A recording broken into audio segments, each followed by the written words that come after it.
Give it some oomph! Okay, so believe me when I say that it took me longer than 3 hours to record this actually. Not record this, but it took me longer than 3 hours to do this Astolfo drawing. And I figured why not, you know, do a voiceover for this, because, you know, dude, like time-lapse videos for art, they're kind of cringe, right? Like, they're way too normal. So I figured why not do a voiceover and explain a little bit over how I went over things and do, you know, not really a tutorial, but, you know, lay out my references and stuff. So I'm gonna share my thought process. I feel like in a classroom, if you you know, have to explain how you solve a math problem to your fellow classmates and everyone's staring at you and be like, oh wow, that guy's really dumb, I would have done it way differently. Well, yeah, that might be the case, but this is just how it works for me, so shush. So essentially, this Astolfo piece was inspired by a reference, which is something you should be using as an artist, to be honest. It's always good to use reference. Don't feel guilty about it. None of that, because it's always good to have reference, right? You have to look at things before you're able to draw them. I mean, you can't just, you know, unless you're into surrealism, you know, I guess you can just like invent things, but like, you know, if you want to draw like people or like your favorite anime characters, it's good to look at some reference. And it's especially good to look at real life reference, because it's bad if you try to draw from, well, if you use a fan art as a reference. That doesn't really work most of times, because you'll find something that's stylized, and, you know, the stylization of something is like an accumulation of someone's art experience over the past years, and you can't just mimic that in a couple of hours so that you can have your little fan art of your favorite character. Now, what you should be doing is, in my opinion, use your, like, use photos, like, I don't know, go to Instagram, even though it's become kind of toxic lately. Yeah, just go look for poses, ask some people if you can use them for reference, or what I like to do, go to shopping websites, like, you know, I don't know, like H&M, ASOS, or something like that. Look up some clothes you like, and then just, you know, try to draw the models. They're really good reference, like, unironically, because, you know, you'll have the good shots most of times that try to, you know, get the clothing in a good shot, the person, so it doesn't look cringe, and usually it's good photos. I'll put up the photo I used for this Astolfo drawing. It's really cool. I believe I got it when I looked up wolf cuts. Was it? What was it called? Wolf cut? I don't remember. It was last year. You know, the cool hair everyone wanted. Alright, there was a weird black screen. Maybe I'll fix that later. Funny. Anyway. Yeah, as you can see, I'm drawing the jacket right now.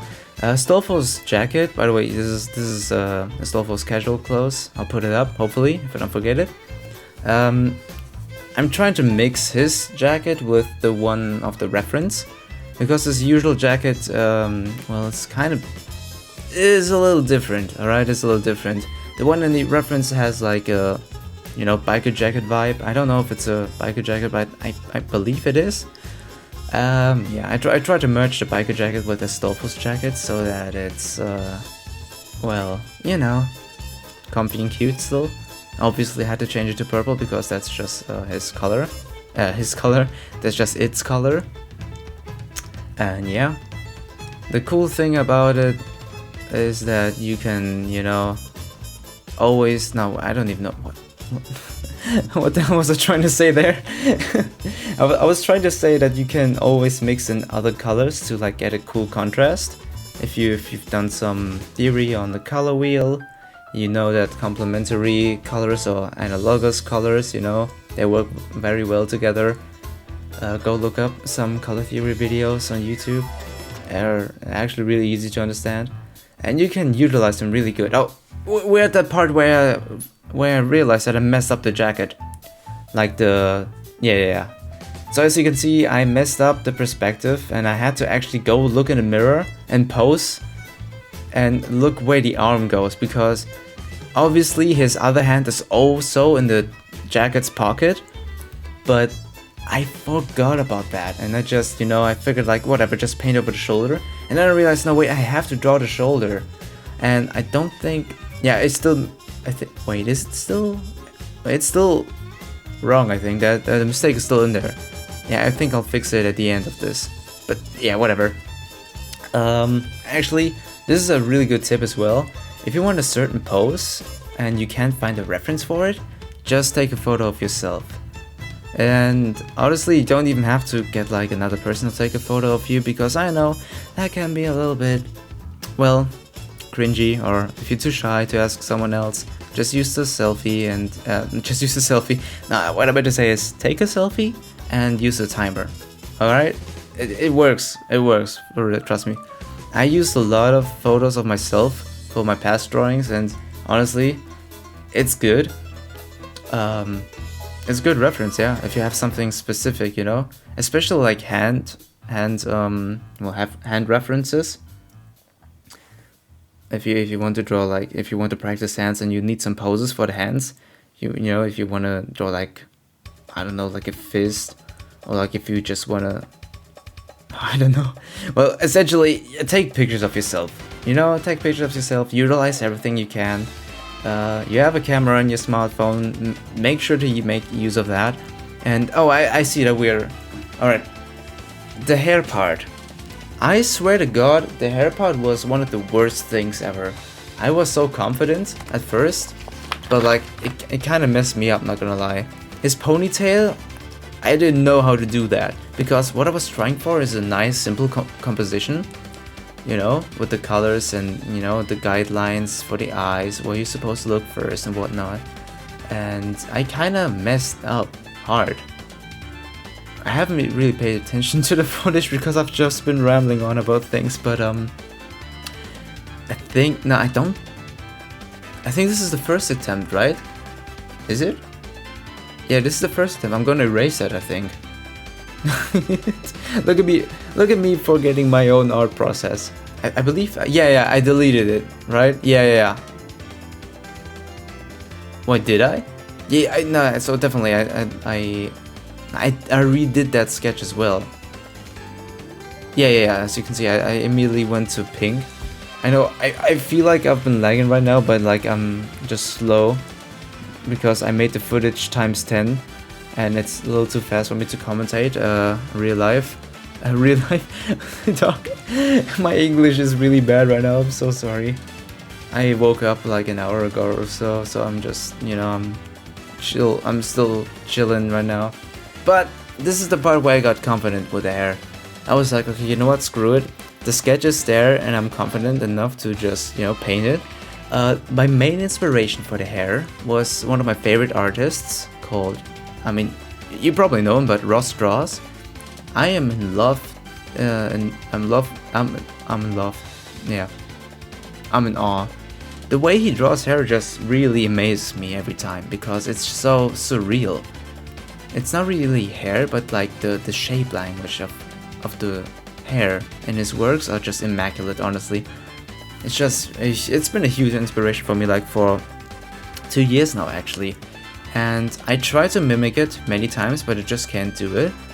I think it's mostly because he uses a mixer brush, and for the love of God, I can't find the mixer brush in Clip Studio Paint. Perhaps I should just download one from the assets. Oh, by the way, if you're using Clip Studio Paint, there are a ton, like a huge amount of free tools you can get made by other artists, and I hugely encourage you to check them out because they are amazing.